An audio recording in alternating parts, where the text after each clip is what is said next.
Hello students, मेरा नाम मिश्रा है ना। वेलकम इन हिजलास आईएएस। आज तारीख है 14 जनवरी 2026। आज की इंपॉर्टेंट न्यूज़ और एडिटोरियल हम कवर करेंगे। जो पहली न्यूज़ है हमारी वो SIR स्पेशल इंटेंसिव रिवीजन के बारे में न्यूज़ है। इसके बारे में आप लोग आपके आसपास ये चीज़ चल भी रही होगी, परेशान भी होंगे आप लोग इसके रिगार्डिंग। तो वही कुछ लोग परेशान हो रहे थे, वो सुप्रीम कोर्ट में गए और सुप्रीम कोर्ट साहब ने कोई सवाल जवाब पूछे इलेक्शन कमिश्नर ऑफ इंडिया से, इलेक्शन कमीशन से पूछा है एक्चुअली। तो वही सवाल जवाब के बारे में न्यूज़ है। पहले हम SIR क्या होता है उसको देख लेते हैं पहले, ठीक है।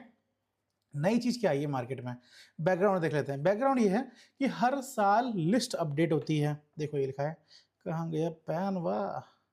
हर साल लिस्ट अपडेट होती है। अब लिस्ट अपडेट होती है, उसका रिवीजन होता है।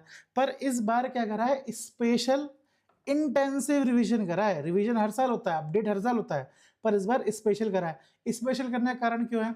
इलीगल माइग्रेशन, अर्बनाइजेशन बढ़ता जा रहा है, डेथ, अनरिपोर्टेड डेथ हो रही है, मतलब लोग शांत हो गए हैं, पर से वोटिंग लिस्ट में उनका नाम अभी भी चल रहा है। तो ये सारी परेशानी को सॉल्व करने के लिए SIR प्रोग्राम लॉन्च करा है, स्पेशल इंटेंसिव रिवीजन। डरने वाली बात नहीं है, ये आपके लिए ही प्रोग्राम चल रहा है। जब ये प्रोग्राम चलाया पहले बिहार में, तो मालूम चला 65 लाख, देखो ये लिखा है, ये सारा डेटा आपको याद होना चाहिए। 65 लाख लोगों को रिमूव करा लिस्ट से। मतलब 65 लाख लोग या तो फर्जी हैं, या तो दो जगह वोट दे रहे हैं, या तो इंडिया के बाहर के हैं, बहुत सारे कारण हो सकते हैं। उसको रिमूव करा गया। फिर जब ये प्रोग्राम पूरे ऑल ओवर इंडिया में चलाया गया तो मालूम चला अराउंड 6.5 करोड़ लोग, 6.5 करोड़ लोग का लिस्ट से नाम अभी काम चल रहा है, अभी तक 6.5 करोड़ को रिमूव कर दिया है। दूसरी बात, तीसरी बात, फिर जब ये सब काम हुआ तो फिर कुछ लोगों को परेशानी हुई। कुछ लोग एक्टिविस्ट ग्रुप, और ये जो ग्रुप है एसोसिएशन ऑफ डेमोक्रेटिक रिफॉर्म, और कुछ NGOs गए सुप्रीम कोर्ट साहब के पास। उनसे बोला कि सर ये तो बर्डन ऑफ प्रूफ देना, lack of transparency, backdoor NRC, आपने तो बोला था कि NRC नहीं होगी, और ये अब NRC लाने का दूसरा तरीका जो आपने शुरू कर दिया है, इसको बंद करिए। तो सुप्रीम कोर्ट साहब के पास जब ये फैसला गया तो सुप्रीम कोर्ट साहब ने कुछ सवाल पूछे इलेक्शन कमीशन ऑफ इंडिया से। सवाल कुछ इस तरीके से हैं। उन्होंने पूछा कि आपने 6.5 करोड़ लोग को निकाल दिया, इसका क्या मतलब है? क्या आपका लोकल ऑफिसर, ये सवाल है और ये जवाब है, सुन लीजिएगा, एग्जाम में आ सकता है। क्या आपका लोकल ऑफिसर के पास इतनी पावर है कि वो किसी को भी लिस्ट से बाहर कर दे? और अभी तक तो सेंट्रल गवर्नमेंट के ऑफिशियली लिस्ट से बाहर करने से पहले आप ही लिस्ट से बाहर कर दोगे क्या? ये सवाल पूछा। उन्होंने बोला बिल्कुल, हमारे official, local official electoral registered officer के पास ये पावर है, वेरीफाई करने की पावर है। ये बात उन्होंने बोली देन एंड देयर, ठीक है, पहली चीज। दूसरा सवाल पूछा, अगर वो इंसान अभी अंडर शेडो है, मतलब उसका स्टेटस अगर अंडर शेडो है, अभी क्लियर नहीं हुआ है कि वो इलीगल माइग्रेंट है या फिर गलत तरीके से वोटिंग लिस्ट में उसका नाम लिखा है, तो क्या तब भी आप उसे निकाल दोगे? उन्होंने बोला बिल्कुल निकाल देंगे, हम किसी भी फर्जी वोट को नहीं आने देंगे, इलेक्शन कमीशन ने बोला। ठीक है। अब तीसरी बात कि अलग, अगर आपने अभी लिस्ट सेंट्रल गवर्नमेंट के पास अगर भेज दी तो क्या सेंट्रल गवर्नमेंट सब डिपोर्ट कर देगा? इलेक्शन कमीशन ने बोला साहब हमें नहीं पता, हमारा काम सिर्फ वोट को लेना है, हमें पता करना है कि भाई वोटिंग लिस्ट में सही नाम है कि नहीं है, ये हमारा काम है। बाकी इंपोर्ट करना, डिपोर्ट करना सब सेंट्रल गवर्नमेंट जाने, हमारा इतना ही काम है। इसके बाद इलेक्शन कमीशन ने एक जो उनके वकील थे, इलेक्शन कमीशन के जो वकील थे, उन्होंने बोला यूटोपिया ऑफ परफेक्शन वाली बात बोली। उन्होंने बोला कि साहब हम मानते हैं कि ये चीज परफेक्ट नहीं है, हमने माना ये चीज परफेक्ट नहीं है, बट वोटिंग लिस्ट में किसी भी फर्जी इंसान को हम झुक जाने नहीं देंगे। अगर आप ट्विटर यूज करते हो तो बहुत फनी ट्वीट्स आ रहे हैं कि अगर आपको लोन लेना है तो आपको सारे डॉक्यूमेंट देने पड़ेंगे, आपका नाम होना चाहिए वोटिंग लिस्ट में, ये वो सारे डॉक्यूमेंट दिखाने पड़ेंगे। पर वोट देने के लिए जो सबसे इंपॉर्टेंट काम है इलेक्शन में, डेमोक्रेसी में, उसमें अगर आप वोटिंग लिस्ट का हिस्सा नहीं हो तो भी आप वोट दे रहे हो, तो ये जोक बन रहे हैं ट्विटर में, इंस्टाग्राम, व्हाट्सएप पे चल रही है, अगर आप दिख रहे होंगे तो। ठीक है, तो ये कुछ सवाल जवाब हुए। अब क्या होगा आगे? आगे देखते हैं, जो भी न्यूज़ होगी, जो भी फैसला होगा सुप्रीम कोर्ट साहब का, वो आएगा न्यूज़ में, हम एक्सप्लेन करेंगे। Second news again supreme court से रिलेटेड है। सुप्रीम कोर्ट, बड़ा फनी इंसिडेंट हुआ है, एक केस है। फनी क्या है, अच्छी बात है, ये दो इतना जजेस चीज़ों को सीरियसली ले रहे हैं। हुआ क्या है, प्रिवेंशन ऑफ करप्शन एक्ट है, प्रिवेंशन ऑफ करप्शन एक्ट है। इस एक्ट के रिगार्डिंग फैसला दिया है। दो जज की बेंच थी, दो जज की बेंच मतलब दो जज है वो फैसला ले रहे हैं। ठीक है, अब दोनों ही जज ने अलग अलग फैसला लिया है, अलग अलग फैसला लिया है, स्प्लिट वर्डिक्ट, टाई हो गया वर्डिक्ट, टाई हो गया। मतलब एक ने बोला कि भाई इसको अनकॉन्स्टिट्यूशनल कर दो। हुआ क्या है, कहानी सुनो पहले। प्रिवेंशन ऑफ करप्शन एक्ट के अंदर एक सेक्शन है, सेक्शन 17A, उसमें ये बोला है कि साहब अगर आप बिफोर पे पढ़ देता हूँ, before the police can even start investigation, police investigation शुरू करे, आप पब्लिक सर्वेंट, किसी भी पब्लिक सर्वेंट के ऊपर अगर पुलिस इन्वेस्टिगेशन शुरू कर रही है, उससे पहले आपको प्रायर अप्रूवल लेना पड़ेगा गवर्नमेंट का। ये बात है आर्टिकल मतलब सेक्शन 17 में, किसके, प्रिवेंशन ऑफ करप्शन एक्ट 1988 के। अब इसी पे ही दोनों जो जज साहब है उन्होंने अलग अलग फैसला दिया है। एक ने बोला इसको अनकॉन्स्टिट्यूशनल कर दो, एक ने बोला इसको अनकॉन्स्टिट्यूशनल मत करो, कानून का मिसयूज हो रहा है। पर कानून गलत नहीं है, अगर आप इसको रिमूव कर दोगे तो बहुत सारी परेशानी बढ़ जाएगी। पर एक ने बोला अनकॉन्स्टिट्यूशनल है, तो ये वाली बात है। देखो आप इसको, एक ने अनकॉन्स्टिट्यूशनल क्यों क्यों बोला है वो देख लेते हैं। सर ने अनकॉन्स्टिट्यूशनल बोला है, उन्होंने बोला है कि आर्टिकल 14 का के साथ कॉन्फ्लिक्ट कर रहा है, वायोलेशन कर रहा है आर्टिकल 14 का। कैसे वायोलेट कर रहा है कि भाई it treat high official differently, जो बड़े बड़े ऑफिसर है गवर्नमेंट के उनको आप अलग तरीके से ट्रीट कर रहे हो, ठीक है। और फिर बेसिक इंक्वायरी इनटू करप्शन, कोई भी करप्शन के ऊपर इंक्वायरी होगी तो वो रोक ली जाएगी गवर्नमेंट के थ्रू, कॉन्फ्लिक्ट ऑफ इंटरेस्ट लग जाएगा वहां पे। दूसरी बात जो ये जो सेकंड पॉइंट में उन्होंने बोला है कि देखो कई बार क्या होता है, पुलिस या फिर गवर्नमेंट किसी ऑफिशियल को सजा देने के लिए किसी भी केस को करप्शन का लेके नाम लेके इस एक्ट का मिसयूज करते हुए उस पर आरोप लगा देगी, तब इस तरीके से इस एक्ट का मिसयूज होगा। मतलब समझ रहे हो मेरी बात का मतलब, ये इस एक्ट का यूज करके मतलब करप्शन का यूज करके उस पे धाराएं लगा दी जाएंगी, ये वाला बात बोल रहे हैं, ठीक है। ये दो कारणों से इसे अनकॉन्स्टिट्यूशनल कर देना चाहिए। पर डिफेंसिव जो जज हैं, जज साहब, उन्होंने बोला कि कानून का मिसयूज हो रहा है, बात सही, पर इसको रिपेल मत करो। कारण ये है क्योंकि अगर इसको रिपेल कर दोगे तो बहुत सारी कंप्लेन आ जाएगी, बहुत सारी कंप्लेन फाइल हो जाएगी गवर्नमेंट ऑफिशियल के रिगार्डिंग, और पॉलिसी पैरालिस हो जाएगा, वो इंसान डरेगा। अगर आपको पता होगा शायद इकोनॉमिक्स 2009 में इकोनॉमी में वो आया था, पूरा रिसेशन टाइप का आ गया था, एक बड़ा रिसेशन आ गया था। तो रिसेशन आने का कारण ये था कि जो लोन लिया था कंपनीज ने बिल्डिंगें बनाने के लिए, काम करने के लिए, डैम बनाने के लिए, जो लोन लिया था, उस पैसे का इम्प्लीमेंटेशन मतलब वो पैसा इन्वेस्ट नहीं कर पा रहे थे, वो खर्चा नहीं कर पा रहे थे रेड टेपिज्म की वजह से। मतलब समझ रहे हो, प्रोसेस बहुत स्लो हो गई थी। जब प्रोसेस स्लो हो गई तो पैसा नहीं आया कंपनी के पास, कंपनी के पास पैसा नहीं आया तो बैंक के पास पैसा नहीं आया, क्योंकि प्रोसेस स्लो हो गई थी। वही चीज यहाँ पे हो रही है। अगर अगर करप्शन का आरोप लगा दोगे आप गवर्नमेंट ऑफिशियल के ऊपर, तो वो गवर्नमेंट ऑफिशियल डरेगा डिसीजन लेने से। जब वो डिसीजन लेने से डरेगा तो पॉलिसी पैरालिसिस होगा।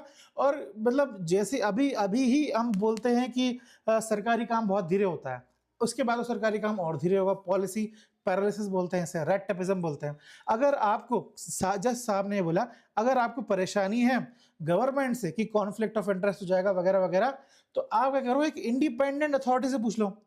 मतलब गवर्नमेंट अगर आप गवर्नमेंट ऑफिशियल पे कंप्लेन करनी है तो आप गवर्नमेंट से ना पूछ के इंडिपेंडेंट अथॉरिटी से पूछ लो, लाइक लोकपाल से पूछ लो आप, है ना। इस तरीके से कानून का मिसयूज भी नहीं होगा और कानून टूटेगा भी नहीं। मेरे को, आपको कौन सी बात सही लगती है बताइएगा, पर मेरे को तो जस्टिस विश्वनाथन साहब की बात सही लगती है कि भाई सेक्शन 17 को पूरा रिपेल नहीं करना चाहिए। इंपॉर्टेंट चीज है, आपके प्रीलिम्स में आ सकता है ये, ठीक है। अब आगे क्या होगा, आगे 2 जज बेंच कॉन्फ्लिक्ट हो गया, टाई हो गया, तो 3 जज बेंच में जाएंगे, chief justice of India involve होंगे अब, ठीक है। चलिए आगे बढ़ते हैं। आगे है चाइना और पाकिस्तान के ऊपर हमारे आर्मी चीफ साहब ने कुछ बोला है। आर्मी चीफ जनरल साहब उपेंद्र द्विवेदी साहब ने कुछ बोला है। उनकी एनुअल मीटिंग होती है, एनुअल प्रेस कॉन्फ्रेंस होती है, उसमें उन्होंने ये पाकिस्तान और चाइना का जिक्र करा है। पहले चाइना देख लेते हैं। चाइना के बारे में उन्होंने बोला है, चाइना से हमें कम्युनिकेशन लाइन ओपन रखनी चाहिए, पर इन लोगों का विश्वास नहीं कर सकते, कांस्टेंट विजिलेंस इंपॉर्टेंट है, पहली बात।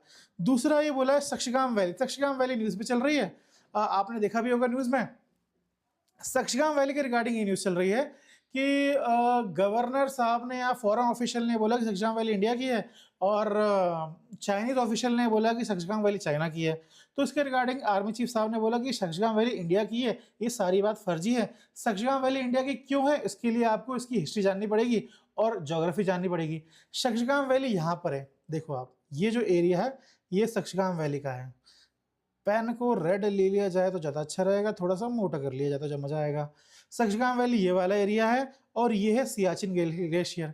ये पूरा जो देख रहे हो आप, हमारा भारत देश महान है। अब इस हुआ क्या था 1947 में, हिस्ट्री बता रहा हूँ मैं आपकी इसकी। हमने 1947 में ये पूरा हमारा ही है, जम्मू कश्मीर को हमने इंडिया का हिस्सा बना लिया था 1947 में, जो था भी, ठीक है। पर फिर क्या हुआ, अगले ही दिन पाकिस्तान ने अटैक कर दिया और बहुत सारा एरिया कब्जे में ले लिया। ये पूरा एरिया कब्जे में ले लिया, ये ले लिया, ये शकाम वैली भी ले लिया था। अब हुआ क्या, 1963 में इन लोगों ने एग्रीमेंट करा पाकिस्तान के साथ और पाकिस्तान को बोला कि ये जो शकाम वैली है आपको गिफ्ट है हमारी तरफ से, आपने इंडिया को परेशान करा है, ये लो गिफ्ट लो, एंजॉय करो, हमारी तरफ से गिफ्ट है। अब ये जो एग्रीमेंट है इसको इंडिया मानता नहीं। इंडिया ने बोला हम इस एग्रीमेंट को नहीं मान रहे क्योंकि ये वैसे भी हमारा हिस्सा है। चाइना बोलता है ऐसा ऐसे कैसे, पाकिस्तान सॉवरन नेशन है, चाइना सॉवरन नेशन है, दो सॉवरन नेशन ने आपस में डील करी, हमारा एरिया हो गया। पर अगर आप इस क्लॉज को ध्यान से देखो, ये तो 1963 का जो बॉर्डर एग्रीमेंट का जो क्लॉज है उसको अगर आप ध्यान से देखोगे तो यहाँ पे आपको मिलेगा कि पाकिस्तान इसमें क्लॉज ऐड करा है कि रीनेगोशिएशन ओपन है।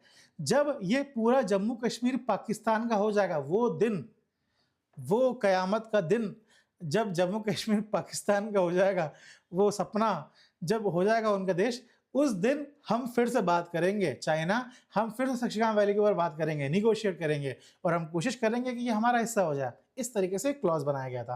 तो ये ढंग से चाइना आपका भी नहीं है, ये से क्लॉज पढ़ लो पहले प्लीज, ठीक है। तो ये वाली बात हो गई।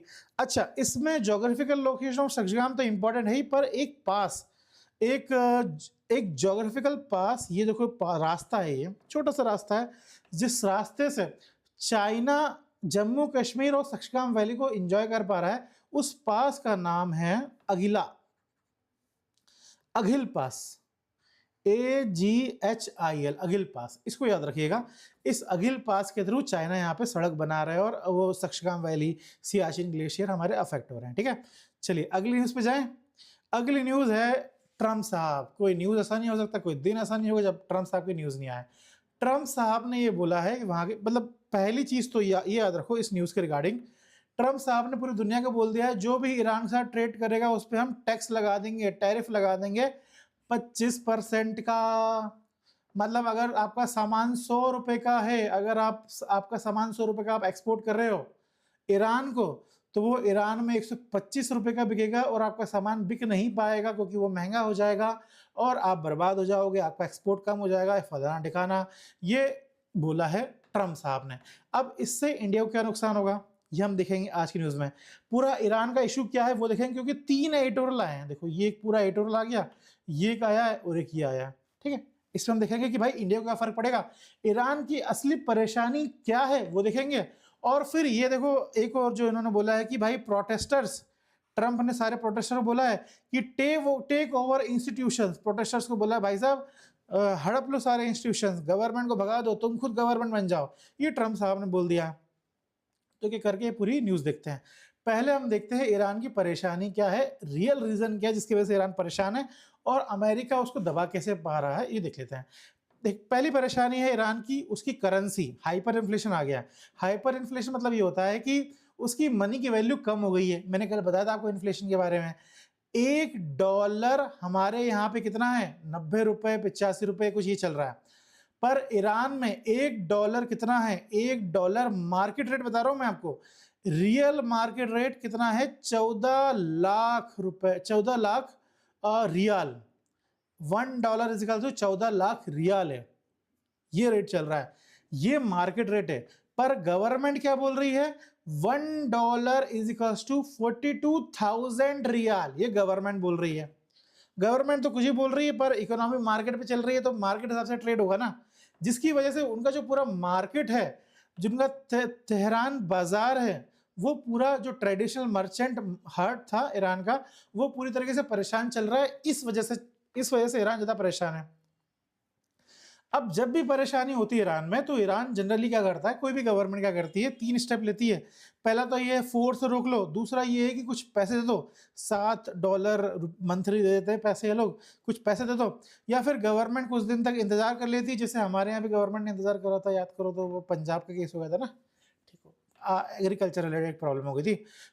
फिर अरेस्ट कर लो लीडर को, है ना। ये 4-5 काम करती है गवर्नमेंट, इससे लगभग खेल खत्म हो जाता है प्रोटेस्टर्स का, और फिर चीज़ें सिंपल हो जाती है। आजकल ईरान में एक चीज़ और चल रही है कि गवर्नमेंट ये बोल रही है कि यूएस हमें दबाने की कोशिश कर रहा है, आप लोग दबना मत और हमारी गवर्नमेंट को हेल्प करो। क्यों ना हम मार्च करें, एक सड़क में दिखाएं कि भाई ईरान की जनता ईरान के साथ है, ईरानी गवर्नमेंट ईरान के साथ है, फलान ठिकाना। ऐसे मार्च भी चलते रहते हैं वहाँ पे। तो एक तरीका तो ये है कंट्रोल करने का प्रोटेस्टर्स को, दूसरा मैंने बता दिया आपको। पर इस बार ऐसा हो नहीं रहा है।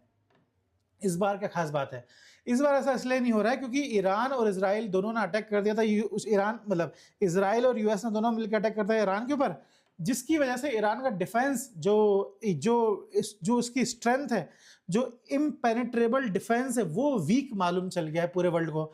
ईरान को भी मालूम चल गया, ईरान के लोगों को भी मालूम चल गया है। तो ईरान के लोग अब नारा दे रहे हैं, neither Gaza nor Lebanon, my life for Iran, ये नारा दे रहे हैं। ईरान के लोग ये नारा दे रहे हैं, इसका मतलब ये है कि भाई साहब अपनी नजरें गाजा से हटा दो, अपनी नजरें लेबनान से हटा दो, प्लीज ईरान पे ध्यान दीजिए, ये नारा दे रहे हैं। पर अभी भी ये रिजिम पावर पे है, इतना इतना प्रोटेस्टर्स के प्रोटेस्ट करने के बावजूद भी है रिजिम पावर में है। कारण क्या है, मिलिट्री लॉयल्टी, मिलिट्री पूरा जो अभी गवर्नमेंट लीडर है उसके साथ है। दूसरा, ऑयल इनके पास अच्छा खासा है। तीसरा, सिंगल लीडर, कोई भी अपोजिशन में कोई भी सिंगल लीडर नहीं है, पूरा बहुत सारे लोग अपोज कर रहे हैं, पर सिंगल लीडर कोई नहीं है जिसका लोग लीड जो लीड कर पाए लोगों को। ये परेशानी चल रही है। अब इससे इंडिया का नुकसान हो सकता है। इंडिया को एक नुकसान तो हो सकता है कि पाकिस्तान एंटर हो सकता है गेम में। देखो, जहां पर भी यूएस होता है तो यूएस का एक लेफ्ट हैंड है, यूएस का लेफ्ट हैंड, उसका नाम क्या है, पाकिस्तान है। अब यूएस का अगर लेफ्ट हैंड अगर एंटर हो जाए गेम में, तो वो कहीं ना कहीं इंडिया के इंटरेस्ट को हैंडल करेगा, चाबहार पोर्ट को हैंडल करेगा, कुछ ना कुछ परेशानी करता रहेगा। तो ये पाकिस्तान के लिए गोल्डन अपॉर्चुनिटी हो सकती है कि वो यूएस की डिफेंस, यूएस का एक हेल्पिंग हैंड बन जाए, पहली चीज। दूसरी चीज क्या है, चाबहार पोर्ट। देखो, चाबहार पोर्ट के बारे में बताता हूँ मैं, पहले ये देख लो, तीसरा देख लो पहले आप। तीसरा ये है कि इंडिया में, ये ईरान और इराक में शिया पॉपुलेशन बहुत रहती है, और इंडिया में भी 25 मिलियन मतलब 1 million is equal to 10 lakh, 25 million is equal to 250 lakh, 250 lakh लोग पॉपुलेशन शिया की इंडिया में भी रहती है, लखनऊ और बाराबंकी एरिया में। तो वो लोग बेचारे परेशान हो जाएंगे, उनको इन्फ्लुएंस होगा। दूसरी परेशानी ये है। तीसरी परेशानी, जो ट्रेड करेंगे तो कुछ ना कुछ ट्रेड में परेशानी आएगी। ट्रेड में क्या परेशानी आएगी कि बासमती राइस हम एक्सपोर्ट करते ही रहे 13%, तो वो कम हो जाएगा। टी एक्सपोर्ट करते हैं, वो कम हो जाएगा। फ्रेश फूड्स लेना देना कम हो जाएगा। पर इसमें भी ये भी इतनी बड़ी परेशानी नहीं है, ये इतनी बड़ी परेशानी नहीं है, इसलिए नहीं है क्योंकि टैरिफ लग गया है, वहाँ प्रोटेस्ट हो गया है, ईरान अनस्टेबल है, तो ह्यूमैनिटेरियन ग्राउंड में हम इसे एक्सपोर्ट कर सकते हैं। ठीक है, तो एक्सपोर्ट करना हमारे लिए, मतलब हम मेजोरिटी मिनरल्स पे इतना ट्रेड नहीं करते ईरान के साथ, हम खाना खजाने में ट्रेड करते हैं। और वो खाने खजाने में ट्रेड इसलिए नहीं होगा, मतलब खजाने में तो ट्रेड होगा ही नहीं, पर खाने में इसलिए ट्रेड नहीं होगा, ट्रेड रुकेगा नहीं, क्योंकि वो एक ह्यूमैनिटेरियन ग्राउंड में ट्रेड हो जाएगा। ठीक है, तो ये तीसरी परेशानी इतनी बड़ी परेशानी नहीं थी। पर जो सबसे बड़ी परेशानी थी वो चाबहार पोर्ट है। ये 2 एडिटोरियल में चाबहार पोर्ट का जिक्र है।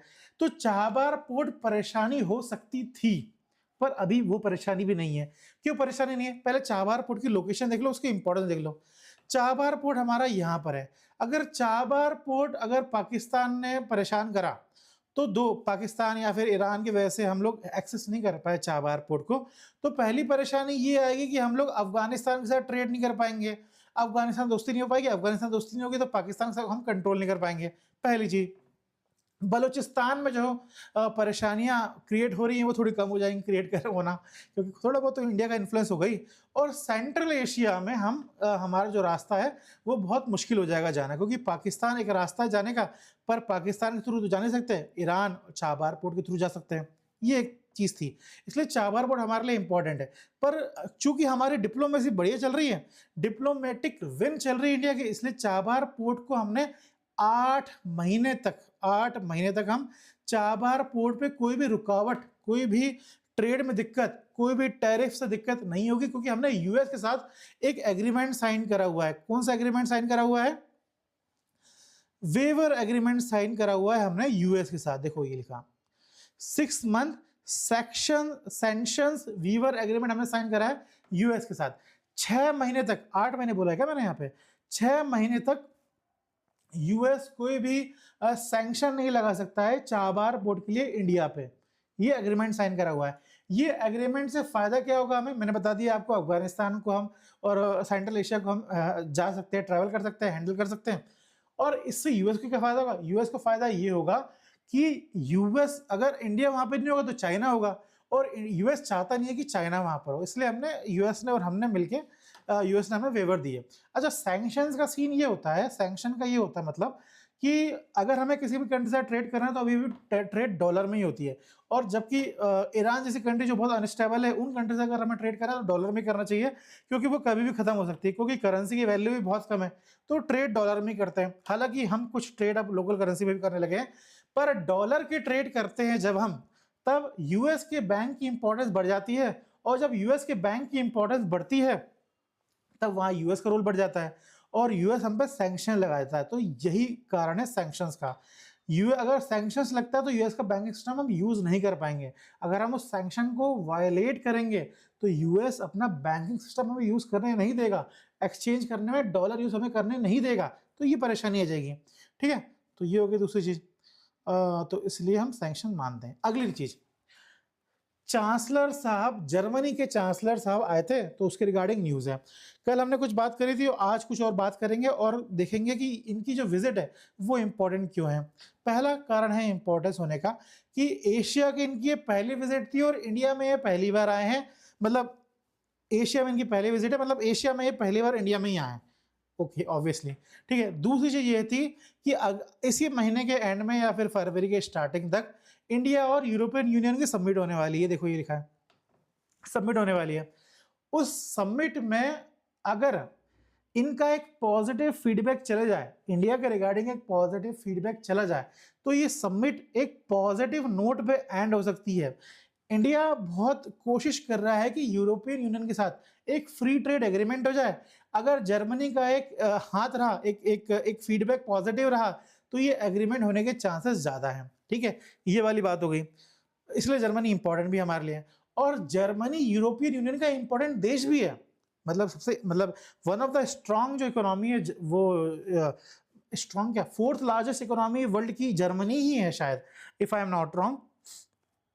तो यूरोपियन यूनियन के मोस्ट इंपॉर्टेंट कंट्री जर्मनी है, इकोनॉमी जर्मनी है, जिसकी वजह से जर्मनी का जो फीडबैक है वो इंपॉर्टेंट रखता है, और मीटिंग होने वाली है। ठीक है, जर्मनी के साथ हम 50 बिलियन का ट्रेड कर भी रहे हैं, ये वाली बात होगी। अब डिफेंस के रिगार्डिंग क्या बात हुई हमारी उनके साथ, वो देख लेते हैं।